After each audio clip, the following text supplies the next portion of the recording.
Gerakan penanaman jagung dan cabai dilaksanakan di hutan kota Singaraja. Tujuannya adalah memperkuat ketahanan pangan di tingkat desa dan mewujudkan swasembada pangan di seluruh wilayah Buleleng. Bupati Buleleng Ketut Dehadnyana menyatakan bahwa tahun ini pemerintah daerah berkomitmen menjalankan program prioritas nasional yang digagas Presiden RI Prabowo Subianto, yaitu memperkokoh ketahanan pangan dan mewujudkan swasembada pangan di setiap wilayah.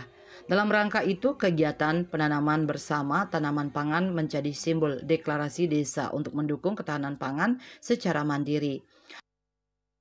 Para kepala desa kita harapkan bijak di dalam mengelola APBD desa.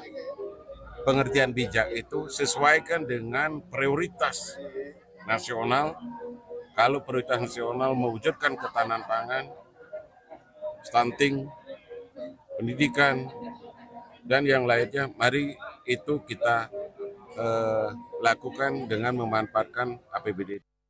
Lebih lanjut, Lehatnyano juga menekankan pentingnya penyesuaian program desa dengan prioritas nasional seperti ketahanan pangan, pengentasan stunting, dan peningkatan pendidikan. Lehatnyano mengimbau pemerintah desa memanfaatkan alokasi dana desa APBD desa untuk mendukung program-program tersebut termasuk pengadaan bibit tanaman pangan.